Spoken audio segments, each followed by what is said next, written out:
Mom looked at me and said, "You're the most useless kid in this family." Everyone froze. I stood up and replied, "Then maybe stop calling me whenever you need money." Her expression dropped, and the whole room went silent. This isn't just a story about a bad Christmas dinner. It's the story of how I finally stopped being the family's invisible, useless child and started living a life where I was truly seen and celebrated. And honestly, it was probably the most painful, yet ultimately the best thing that ever happened to me. My name is Linda, I'm 32, and last Christmas, I thought I was walking into the perfect family dinner, ready to drop some bombshell news. I'd just gotten engaged to the love of my life, David, and finally landed a promotion I'd been fighting for at work for 3 long years. My heart was practically bursting, convinced that this time just maybe my mom would finally look at me with pride. But instead that night ripped everything apart, in a way I never saw coming. Growing up, being the middle child in my family meant being invisible. My older brother, Michael, he was the golden boy, a doctor now, and Mom never let anyone forget it.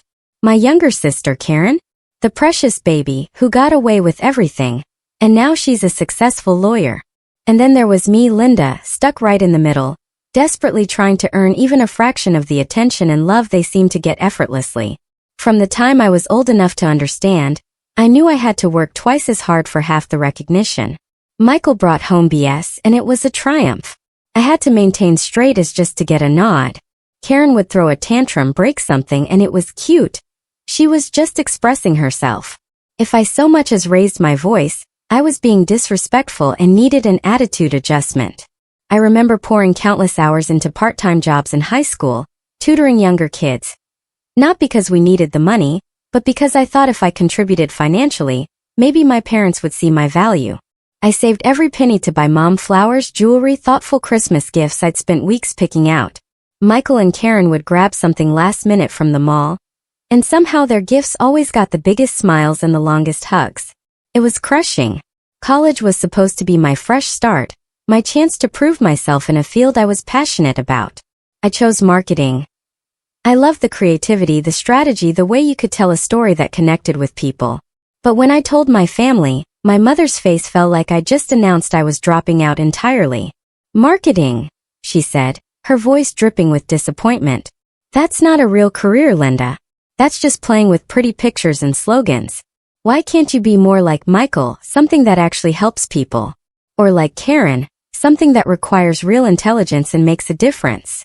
Those words stung deep. But I pushed through. I graduated with honors, landed my first job at a small firm downtown. I worked my way up slowly. Extra projects, staying late, coming in early, proving myself over and over. Every small victory, every client I landed, every successful campaign, I'd call home bursting with excitement. And the conversations always ended the same way. "That's nice, dear. Did I tell you Michael just got published in another medical journal? Or Karen just won another case? She's really making a name for herself." It was like I was talking to a wall. For years I kept trying. Cards for every holiday, weekly calls, remembering every birthday, every anniversary. When my parents moved at 26, I spent my entire vacation time painting walls and organizing boxes, while my 2 busy siblings were nowhere to be seen. I dog-sat their German Shepherd, even though I'm allergic, and spent the whole weekend sneezing and drugged on antihistamines. Last spring, when Dad needed emergency gallbladder surgery, I was the one who took time off work, drove him to appointments, and sat with Mom in the waiting room for 6 agonizing hours. Michael was in surgery, Karen in court. And somehow, I was the one lectured later about not calling them with updates frequently enough. The worst part wasn't even the lack of recognition. It was the constant comparison. Every conversation, every family dinner, somehow circled back to how much more successful, more attractive, more accomplished Michael and Karen were. Dinners became exercises in endurance, sitting there listening to endless praise for achievements that honestly weren't any more impressive than my own, but were treated like Nobel Prize wins because they came from the golden children. But this past fall, things finally started clicking into place for me. David and I had been dating for 2 years. He proposed during a mountain trip in October. The ring was simple, perfect. But more importantly, he saw me in a way my family never had. He celebrated my wins at work, encouraged my creative projects, never once made me feel like I had to compete for his attention or approval. Around the same time, my company promoted me to senior marketing coordinator.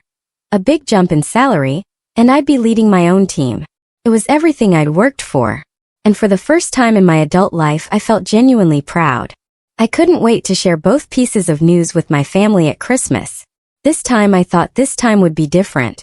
Christmas morning started the same way it always did at my childhood home.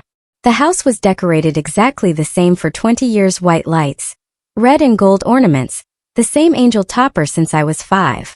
The smell of cinnamon rolls and coffee, soft Christmas music. I arrived around 10 a.m., arms full of carefully wrapped presents, heart full of nervous excitement. David was with his family, but we'd planned to celebrate when he got back. I'd been carrying my engagement ring in my purse for 2 months, wanting to announce it in person. My dad, Robert, greeted me with a warm bear hug. He'd always been the more emotionally available parent, the one who remembered to ask about my job and actually listened. "There's my marketing genius," he said, taking the presents. "How's the new position treating you?" I lit up. "Actually, Dad, I have some really exciting news to share with everyone." "Oh yeah? Can't wait to hear it, sweetheart." Then Mom appeared. Patricia, wearing the red cashmere sweater I bought her for her birthday. She looked me up and down with that expression. The one that found fault before I even said hello. "Linda, what on earth are you wearing? That green dress makes you look washed out. Didn't I tell you that color doesn't work with your complexion? And your hair looks like you just rolled out of bed." "Merry Christmas to you too, Mom." I forced a smile. "I actually spent an hour on my hair this morning." "Well, you should have spent 2, she replied, turning back to the kitchen. "Karen looks absolutely stunning in her new navy suit. You should ask her where she shops." My sister Karen was in the living room, looking gorgeous in a tailored navy outfit that probably cost more than my monthly rent. She worked for a prestigious law firm and had the wardrobe to match. Michael was on the couch, in his expensive watch and designer sweater, scrolling through his phone, checking hospital messages. "Look who finally decided to show up," Karen smirked. "We've been waiting to start presents." "I'm literally 5 minutes late because I stopped to get gas," I replied, but nobody seemed to be listening. The gift exchange went exactly as expected. Michael gave everyone expensive gift cards he clearly picked up last minute. Mom gushed about how thoughtful and generous he was. Karen had bought our parents a weekend getaway to a fancy spa, earning 20 minutes of praise and excited planning conversations. I'd spent weeks picking out personalized gifts. A vintage medical textbook for Michael, a beautiful leather briefcase for Karen with her initials, and a custom photo album for my parents filled with digitized and restored family pictures from the past decade. "Oh, how nice," my mother said, flipping through the photo album quickly. "This must have taken you some time." "I spent about 40 hours on it," I said. "I had to scan all the old photos, restore some, then design the layouts." "Michael, show everyone that new watch your colleague gave you," she interrupted. And just like that, the conversation moved on. Dad squeezed my shoulder and whispered, "This is beautiful, Linda." "Thank you." But the moment had already passed. As morning turned to afternoon, more family arrived. Aunt Susan, Uncle Frank, my cousins Janet and Robert Jr., and Grandma Eleanor. The house filled with laughter, conversation. I found myself gravitating toward the kitchen, helping Mom with dinner like I always did. "The turkey needs to come out in 20 minutes, she instructed, not looking up from the potatoes. "And someone needs to set the table." "Where's Karen?" "She's in the living room talking to Grandma Eleanor." "Well, she shouldn't have to worry about kitchen work. She worked so hard during the week." I bit my tongue. I worked just as hard, but somehow that never seemed to factor into her calculations. Dinner time approached and my nerves built. I'd planned to announce my news during dessert, when everyone would be relaxed. I kept touching the ring box in my purse, reminding myself this was good news, happy news, the kind of news that should bring families together. But watching Mom light up every time Michael mentioned his latest case or Karen talked about a court victory, I started to wonder if I was just setting myself up for disappointment again. Dinner was served at 3 o'clock sharp, like every Christmas. Fine china, same pattern for decades. Grandma Eleanor at one end, Dad at the other. I was wedged between my youngest cousin and the empty chair where Grandpa used to sit. The conversation flowed easily. Michael's expanding practice, Karen's promotion to junior partner, cousin Janet's wedding planning. I participated when spoken to, laughed at Uncle Frank's bad jokes, complimented Aunt Susan's new haircut, all while waiting for the right moment. "So Linda," my grandmother said during a lull, "are you still working at that little advertising company downtown?" "Marketing company, Grandma, and yes, I am. Actually, I have some exciting news about that." Before I could continue, my mother jumped in. "Linda thinks making pretty pictures for businesses is the same as having a real career. I keep telling her she should go back to school for something more substantial, like nursing or teaching." "Marketing is a real career, Mom," I said, trying to keep my voice even. "It requires a lot of strategy and analysis. I just got promoted to senior coordinator, which means I'll be leading my own team." "Oh, that's wonderful, honey," Aunt Susan said kindly. "Congratulations." "Thank you," I smiled. "And actually, I have even bigger news than that." I reached into my purse, pulled out the small velvet box. My heart pounded so hard I was sure everyone could hear it. This was it. "David proposed," I announced, opening the box to reveal the beautiful solitaire ring. "We're engaged." The reaction wasn't what I'd hoped for. A moment of silence. Polite congratulations from most of the table. My father's face broke into a genuine smile, and Grandma squeezed my hand. But my mother's expression remained unchanged, almost bored. "When did this happen?" Karen asked. "In October. We went to the mountains for a weekend, and he proposed during a hike to this beautiful overlook. It was perfect." "October." My mother's voice was sharp. "You've been engaged for 2 months and you're just telling us now? Well, that's just typical of you, Linda. Always so secretive, always keeping things to yourself. No wonder we never know what's going on in your life." I felt the familiar sting of criticism disguised as concern. "I'm not secretive, Mom. I call every week. I just wanted this to be special." "What does David do again?" Michael asked, even though I'd told him at least 3 times. "He's a high school English teacher." "A teacher?" My mother repeated the word, dripping with disappointment. "Well, I suppose that's stable employment at least." The way she said it made her thoughts clear. Not impressive enough. Not successful enough. Not good enough for her daughter. Never mind that David was kind, intelligent, funny, and treated me like I was the most important person in his world. "He's a wonderful man," my grandmother said firmly. "When do we get to meet him properly?" "Soon, I hope. He's with his family for Christmas, but we're planning to have dinner with everyone next month." "I hope he knows what he's getting into," Karen said with a laugh that didn't quite reach her eyes. "Linda's always been the difficult one in the family." "I'm not difficult," I protested, but my mother was already nodding in agreement. "Linda has always been challenging," she said, as if I weren't sitting right there. "She's never quite figured out how to make things easy on herself or anyone else." The words hit me like a physical blow, but I tried to shake them off. This was supposed to be a celebration. I couldn't let them ruin it. "Well, I think it's wonderful news," my father said, raising his glass of wine. "To Linda and David, may you be very happy together." A few people raised their glasses half-heartedly, but the moment felt forced, awkward.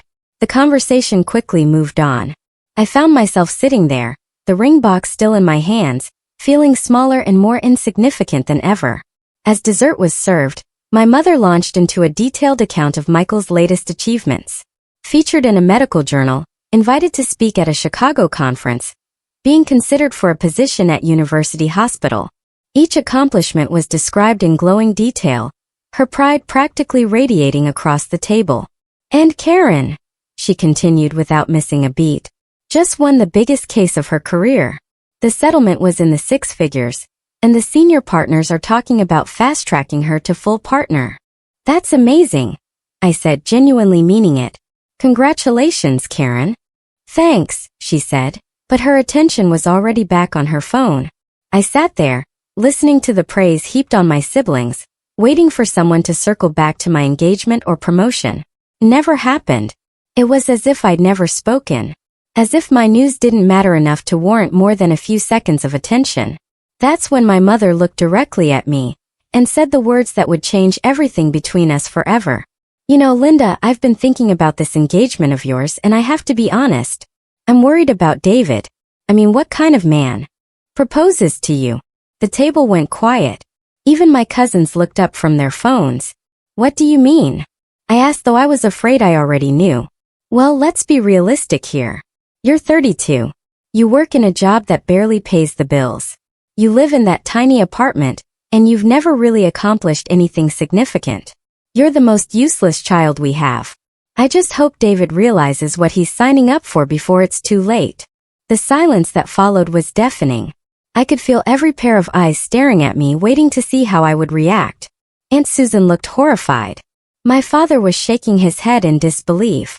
Even Michael and Karen seemed shocked by the cruelty. But for the first time in my life, instead of shrinking back, instead of making excuses or trying to laugh it off, I felt something different rising up inside me. It was anger, yes, but more than that, it was clarity. It was 32 years of suppressed frustration and hurt, finally finding its voice. I stood up slowly, my hands trembling with emotion, and looked my mother directly in the eyes. Then stop calling me when you need money, I said. My voice was steady and clear. Her face fell. The silence that followed my words was so complete I could hear the grandfather clock ticking in the hallway, the distant Christmas music still playing. My mother's face went from confident superiority to something I'd never seen before. Genuine shock, mixed with what looked like panic. What are you talking about? She asked, her voice having lost all its earlier authority. I'm talking about the $1,500 I've been sending you every month for the past 2 years to cover your car payments because Dad's business was struggling, I said, each word a hammer blow. I'm talking about the $3,000 I gave you last spring when he needed surgery, and your insurance wouldn't cover all the costs. I'm talking about the $2,000 I sent to help pay for Karen's bar exam fees because she'd already spent her trust fund on that trip to Europe. I reached into my purse, pulled out my phone, and opened my banking app, fingers surprisingly steady despite the adrenaline coursing through my veins. Want to see the receipts? I continued, holding up the screen. Because I have them all right here. Every transfer, every check, every emergency loan that somehow never got paid back. Aunt Susan was staring at me, mouth slightly open. Uncle Frank had put down his fork, listening intently. My grandmother was nodding slowly, as if pieces of a puzzle were finally clicking into place. Linda, my father started, but I wasn't finished. Remember last Christmas when Michael's student loans went into default because his new practice wasn't bringing in enough money yet? Who do you think paid those off? It wasn't Mom and Dad because they were still recovering from Dad's medical bills. It was me. For $1,000 that I'd been saving for a down payment on a house. Michael's face had gone pale. Linda, I didn't know. Of course you didn't know. Because Mom made me promise not to tell anyone. She said it would embarrass you, and that I should just consider it my contribution to the family. My contribution? As if I haven't been contributing my entire adult life. I turned back to my mother, who was opening and closing her mouth like she was trying to find words that wouldn't come. You want to know what kind of man proposes to someone like me? The kind who sees that I've been single-handedly keeping this family financially afloat while working my supposedly meaningless job and living in my supposedly pathetic apartment. The kind who recognizes that maybe, just maybe, I've been sacrificing my own financial security and dreams to take care of everyone else. I never asked you to, my mother began weakly. You absolutely did ask. You called me crying about the car payments. You called me panicking about Dad's surgery. You called me begging for help with Karen's fees. And every single time I helped because that's what families do. But apparently, that's what the useless child does, while the successful ones get all the credit and none of the responsibility. Karen finally spoke up, her voice small. I didn't know you paid for my bar exam. Because I wasn't supposed to tell you. Just like I wasn't supposed to tell anyone about the money I've been lending Mom and Dad, or the payment I made on Michael's loans, or the countless other times I've bailed this family out of financial trouble. I opened my banking app again and started reading actual numbers and dates. September 15, 2022, $1,500 to Patricia Walsh for car payment. October 3, $1,500 to Patricia Walsh for car payment. November 7, $2,000 to Robert Walsh for medical expenses. December 19, $1,500 to Patricia Walsh for car payment. My father was staring at my mother with an expression I'd never seen before. Patricia, is this true? It's not what it sounds like, she said quickly. Linda was just helping out temporarily while we got back on our feet. Temporarily. I laughed, but there was no humor in it. It's been 2 years, Mom. 2 years of monthly payments. 2 years of me prioritizing your financial stability over my own. 2 years of me living paycheck to paycheck while you drove around in a car I was paying for, complaining about how unsuccessful your useless daughter is. My grandmother reached across the table and grabbed my hand. Honey, why didn't you tell any of us about this? Because I thought if I could just help enough, if I could just prove my value to this family in some way, maybe I'd finally earn the love and respect that Michael and Karen seem to get for free. I thought if I could be useful, even if it was just financially, maybe Mom would stop looking at me like I was a disappointment. The tears I'd been holding back for years were finally coming, but they weren't tears of sadness anymore. They were tears of release, of finally speaking a truth I'd been carrying alone for so long. You want to know what David sees in me? I continued, my voice growing stronger. He sees someone who's been working 2 jobs to support her family while they belittle her career. He sees someone who's been giving up her own dreams and financial goals to make sure everyone else in her family is okay. He sees someone who's been the real backbone of this family, while being treated like she's worthless. Michael was shaking his head. Linda, I had no idea. If I'd known you were the one who paid off my loans. You'd what? You'd have treated me with basic respect? You'd have defended me when Mom made her snide comments? Because that's all I ever wanted. Not gratitude, not praise, just basic human decency. I turned to Karen, who was staring down at her plate. And you? Do you have any idea how many times I've covered for you? Not just financially, but in every other way. When you were too hungover to help Mom move, who do you think spent her weekend packing boxes? When you were too busy to visit Dad in the hospital, who do you think sat with him for hours? Linda, my father said quietly.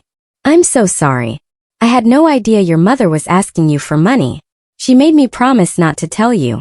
She said it would hurt your pride and that you were the most financially stable one. It was my responsibility to help. Funny how I went from being the most useless to the most financially stable, depending on what she needed from me. My mother finally found her voice. Again.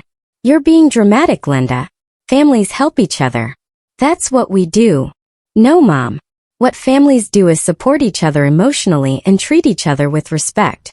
What you do is take my money while telling everyone how worthless I am. What you do is use me as a financial safety net, while treating me like an embarrassment. I stood up, pushed my chair back from the table. Well, congratulations. You're about to find out exactly how useless I really am, because as of today, the Bank of Linda is permanently closed. The aftermath of my revelation was immediate and chaotic. The moment I announced I was done being the family's financial safety net, multiple conversations erupted around the table simultaneously. Aunt Susan was demanding to know how long this had been going on. Uncle Frank was asking my father if he knew about the money. My grandmother was looking at my mother with an expression of deep disappointment. Linda, wait, my mother said, standing up as I gathered my purse and coat. Let's talk about this privately. There's no need to air our family business in front of everyone. Our family business? I turned back to face her. You mean the family business where you humiliate me in front of these same people every chance you get? The family business where you announce to everyone that I'm the most useless child you have? I think they're entitled to know the truth about how this family really operates. You're being vindictive, she accused, but her voice was shaking. I'm being honest. For the first time in my adult life, I'm being completely honest about what's been happening in this family. And if that makes you uncomfortable, maybe you should ask yourself why. My cousin Janet spoke up from across the table. Linda, are you serious about the money? You've really been supporting them financially. Dead serious. I can show you bank statements going back years if you want proof. My father was staring at my mother with a mixture of confusion and anger. Patricia, we need to talk right now. Not in front of everyone, she hissed. Why not? You had no problem discussing Linda's failures in front of everyone. You had no problem announcing to the entire table that she's useless. So why is it suddenly inappropriate to discuss the truth? Michael finally spoke up, his voice quiet. Linda, about my student loans. I genuinely didn't know. I thought Mom and Dad had helped me out. I know you didn't know, I said, and I meant it. None of you knew because I was specifically told not to tell you. But Michael, can I ask you something? In all the years we've been adults, have you ever once asked me if I needed help with anything? Have you ever inquired about my finances, my career struggles, my personal life beyond the bare minimum? He was quiet for a long moment. No, he finally admitted. I guess I assumed you were doing fine. You assumed I was doing fine because it was easier than actually paying attention to my life. Just like it was easier for Karen to assume someone else would handle the family emergencies, and easier for Mom to assume I'd always be there to bail everyone out while she criticized everything about me. Karen finally looked up from her plate. I don't understand why you didn't just say no if you didn't want to help. Because I did want to help, I exclaimed. I wanted to help because I loved this family despite everything. I wanted to help because I thought maybe if I proved my value in some tangible way, I'd finally be treated like I mattered. But I see now that no amount of financial support was ever going to change how you all see me. My grandmother cleared her throat, and the room went quiet. When Eleanor Walsh spoke, people listened. She'd been the matriarch of our family for as long as I could remember, and her opinion carried weight. Patricia, she said, her voice stern in a way I rarely heard. I am deeply disappointed in you. This young woman has been sacrificing her own financial security to help this family, and you've been treating her like she's worthless. That's not just ungrateful, it's cruel. Mother, you don't understand the whole situation, my mom started. I understand enough. I understand that Linda has been working 2 jobs to support herself and apparently half this family, while you've been telling everyone who'd listen that she's not good enough. I understand that she just announced her engagement, which should be one of the happiest moments of her life, and instead of celebrating with her, you used it as an opportunity to tear her down. The room was silent, except for the sound of my mother's rapid breathing. I'd never seen her called out so directly by her own mother before. And another thing, my grandmother continued. I've watched this girl grow up, and she's never been anything but kind, generous, and hardworking. If she's the most useless child you have, Patricia, then you have no idea how to measure a person's worth. Aunt Susan nodded emphatically. I have to agree with Mom. Linda, I had no idea you were dealing with all of this. I always wondered why you seemed so stressed during family gatherings. I wasn't stressed, I said quietly. I was exhausted. Emotionally, financially, physically exhausted from trying to be enough for a family that had already decided I never would be. My mother made one last attempt to regain control of the narrative. Linda, you're making this sound much worse than it is. We're family. We help each other. And I never said you were worthless. You said I was the most useless child you have. In front of everyone after I just told you I was engaged. What exactly would you call that?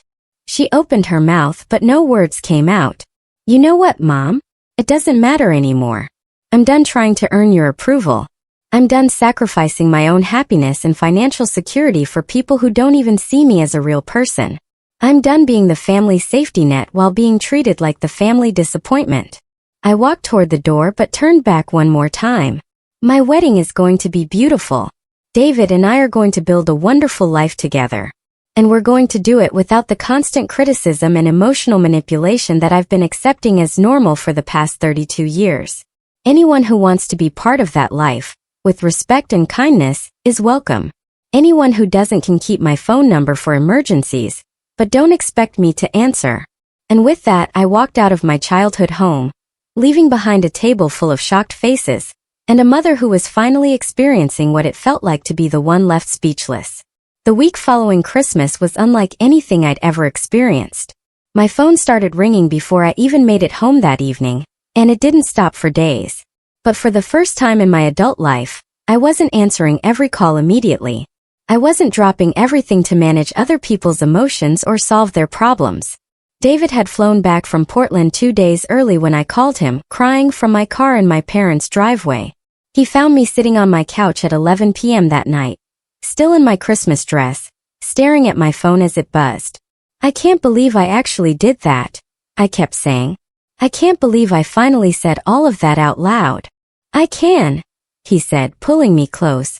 I've been waiting for you to stand up to them for 2 years. I just didn't want to push because I knew you had to get there on your own. But what if I was wrong? What if I was too harsh? Linda, he said gently, you've been paying your mother's car payment for 2 years while she told people you were useless. There's no universe in which you were too harsh. The messages started pouring in that night and continued for days. My father called first, his voice heavy with what sounded like genuine regret. Linda, honey, I had no idea your mother was asking you for money. I'm so sorry. If I'd known. Dad, it's not just about the money. It's about the way she's treated me my entire life. The money was just the final straw.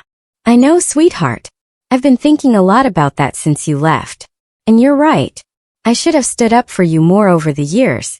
I should have said something when she made those comments. It was the first real apology I'd ever received from anyone in my family, and it meant more than I could express. Michael called the next day. Linda, I feel terrible about the loan situation. I want to pay you back. It's not about paying me back, Michael. It's about the fact that for all these years, you've been perfectly happy to assume that someone else would handle family problems while you focused on your career. You never once asked if I needed help or support. You're right, he said quietly. I guess I always saw you as the strong one, the one who had everything figured out. I was the one who couldn't say no. There's a difference. Karen took 3 days to call, and when she did, she was defensive. I don't understand why you're being so dramatic about this, Linda. Families help each other out. It's not like anyone forced you to give us money. Karen, do you remember what you said to me at dinner?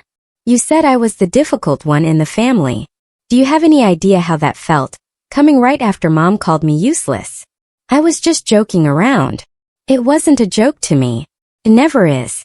Do you realize that between you and Michael, I can't remember the last time either of you said something genuinely kind about me? The last time you supported me or celebrated something good happening in my life. She was quiet for a long moment. I guess I never thought about it that way. That's the problem. None of you think about it. You take my support for granted while treating me like I'm the burden. My mother, predictably, was the most persistent. She called 6 times on December 26th alone, leaving increasingly frantic voicemails. Linda, this is ridiculous. Call me back so we can discuss this like adults. Linda, you're being incredibly selfish. Your father is upset, and this is affecting the whole family. Linda, I don't know what's gotten into you, but this attitude needs to stop. We're your family. On December 28th, she tried a different approach. Linda, honey, I think I may have spoken too harshly at dinner. Maybe we can work something out about the money situation. But it wasn't until December 30th that she finally called and said the words I'd been waiting 32 years to hear. Linda, I was wrong. I'm sorry. I almost didn't answer. I'd been screening her calls for days, and David had been encouraging me to take my time before engaging. But something about the 10th ring made me pick up. Hello, Mom. Linda, thank God. Please don't hang up. I need to talk to you. I'm listening. Your father and I have been talking, and I think I owe you an apology. A real one. I waited. What I said at dinner was unforgivable. You're not useless. You're the opposite of useless. You've been.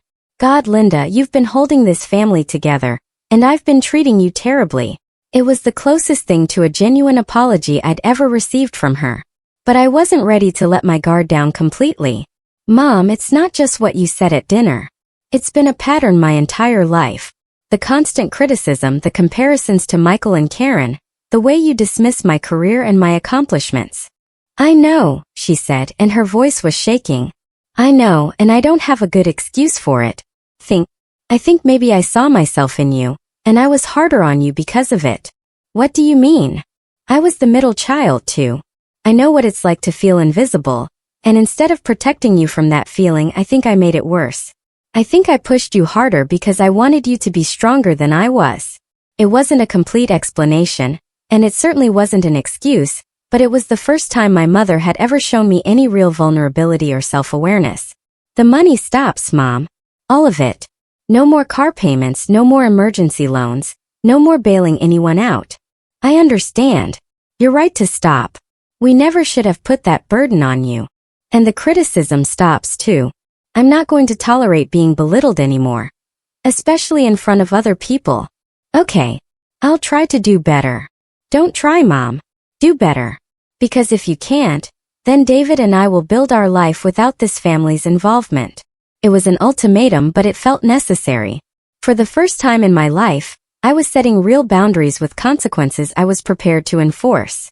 3 months later, my life looked completely different. The constant financial stress was gone, replaced by something I'd never experienced before: actual savings. For the first time since college, I had money left over at the end of each month. David and I opened a joint savings account and started planning not just our wedding, but our future together. The emotional change was even more dramatic. Without the constant weight of family drama and financial obligations, I felt lighter, more confident, more like myself. My performance at work improved noticeably once I wasn't distracted by family emergencies and guilt-inducing phone calls. My boss noticed the change and hinted at additional promotion opportunities. "You seem different lately," she said during my quarterly review. "More focused, more assertive in meetings. Whatever you're doing, keep it up." I was doing something I'd never done before: prioritizing my own well-being. The family dynamics shifted dramatically once the financial safety net was removed. My father, it turned out, had been completely unaware of the extent to which my mother had been borrowing money from me. When he discovered the full scope of it, he was furious. "2 years, Patricia? You've been taking money from our daughter for 2 years without telling me." They ended up going to financial counseling together, something that probably should have happened years earlier. My father took a part-time consulting job to supplement their income, and my mother finally admitted they'd been living beyond their means. Michael and Karen, meanwhile, were forced to confront their own assumptions about family support. Michael called me 6 weeks after Christmas with an update that surprised me. "I've been thinking a lot about what you said," he told me, "about how I never asked if you needed help. And you're right. I was so focused on my own problems that I never considered you might have your own. I appreciate you saying that. I want to do better. And I want to start by asking, is there anything you need help with? Anything I can do to support you?" It was such a simple question, but it was the first time any of my siblings had ever asked it. We ended up having a 2-hour conversation about my career goals, my relationship with David, and my plans for the future. For the first time as adults, Michael seemed genuinely interested in my life as a person rather than just a family obligation. Karen took longer to come around. She was still defensive about the money situation and seemed to view my boundary setting as a personal attack rather than a necessary change. But even she eventually started to shift her perspective, especially after a conversation with our grandmother. Eleanor had apparently given both of my siblings quite the talking to about their treatment of me over the years. "Your sister has been sacrificing for this family while you two were building your careers," she told them. "The least you can do is treat her with the respect she deserves." My relationship with my mother remained the most complicated. She was clearly trying to change her behavior, but decades of ingrained patterns don't disappear overnight. She'd catch herself mid-criticism and apologize, or make an effort to ask about my work in a way that didn't sound dismissive. It felt forced at first, but gradually it started to feel more genuine. The real test came when David and I started planning our wedding. I'd been dreading the inevitable commentary and attempts to control the process. But to my surprise, my mother mostly kept her opinions to herself. When she did offer suggestions, she prefaced them with things like, "Just an idea," or "Only if you think it would work." "I like the photographer you chose," she said during one of our planning sessions. "The samples you showed me are beautiful." It was such a normal, supportive comment that I almost didn't know how to respond. This was what healthy family interaction was supposed to look like. My father, on the other hand, threw himself into wedding planning with an enthusiasm I hadn't expected. He offered to help with costs, insisted on walking me down the aisle, and spent hours researching venues and vendors with me. It was as if he was trying to make up for years of standing by while my mother criticized me. "I'm so proud of you," he told me one afternoon as we sampled cakes. "Not just for standing up to your mother, but for building such a good life for yourself. David's a lucky man." Coming from my father, those words meant everything. The biggest surprise was how many other family members reached out to support me once they learned the full story. My Aunt Susan started calling regularly just to check in. My cousin Janet asked if she could help with wedding planning. Even some of my more distant relatives made efforts to connect with me in ways they never had before. I always sensed there was tension, my Aunt Susan explained, but I never realized how bad it was. Your mother has always been intense, but I didn't know she was being so unfair to you. It turned out that several family members had noticed the dynamic over the years, but hadn't felt comfortable intervening. My Christmas outburst had given them permission to address what they'd been seeing, but ignoring. The most meaningful change was in my relationship with David's family. Without the constant drain of my own family's drama, I was able to invest more emotional energy in building relationships with his parents and siblings. They welcomed me with an openness and warmth that I'd never experienced. And for the first time, I understood what healthy family dynamics actually looked like. Your family is so normal, I told David after a Sunday dinner with his parents where no one criticized anyone, and everyone seemed genuinely happy to be together. Yours can be too, he said. It just takes time and boundaries. He was right. Slowly, carefully, with clear expectations and consequences, some of my family relationships were beginning to heal. Not all of them, and not completely, but enough to give me hope that the future could be different from the past. 6 months after that Christmas dinner, David and I were married in a small ceremony at a historic inn. The guest list was carefully curated, including only people who had shown genuine support for our relationship and respect for both of us as individuals. My father walked me down the aisle with tears in his eyes. My grandmother sat in the front row, beaming with pride.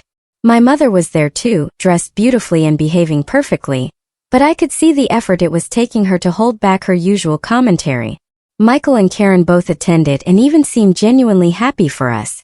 But the people who mattered most were the ones who had supported me unconditionally. David's family, my Aunt Susan and cousin Janet, and my longtime friends who had watched me struggle and were thrilled to see me finally standing up for myself. You look radiant, my grandmother whispered as she hugged me after the ceremony. Not just beautiful but truly happy. That's what I've been waiting to see. During the reception, my father gave a speech that brought me to tears. Linda has always been the heart of our family, he said, even when we didn't appreciate her properly. She's kind, generous, hardworking, and loyal to a fault. David, you're not just marrying a wonderful woman. You're marrying someone who will move heaven and earth for the people she loves. I just hope you never take that for granted the way some of us have. It was his public acknowledgement of the years of imbalance, and it meant everything to me. Even my mother managed to say something appropriate during her brief remarks. Linda, I'm sorry it took me so long to see what an amazing daughter I have.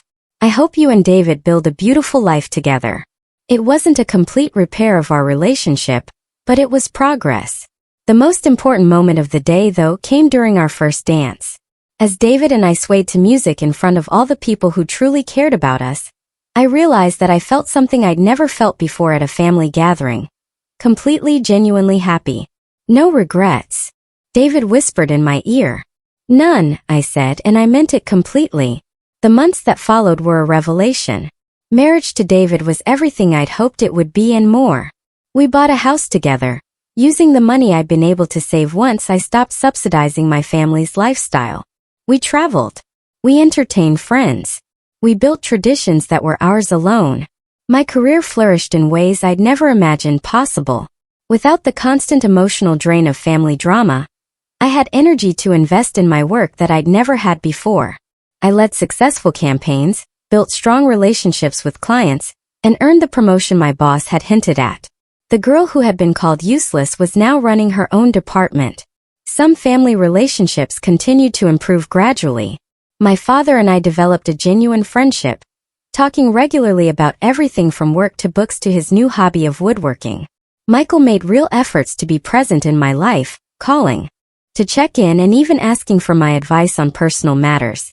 My grandmother became one of my closest confidants, someone I could talk to about anything without fear of judgment. My relationship with my mother remained complicated but functional. She still struggled with her tendency to criticize, but she caught herself more often and made real efforts to be supportive. When I told her I was considering going back to school for an MBA, she surprised me by saying, "That sounds like a wonderful opportunity. You'd be excellent at that." It wasn't the enthusiastic support I might have gotten from Michael or Karen, But it was respectful and encouraging, which was more than I'd ever expected from her. Karen and I found a cordial but distant equilibrium.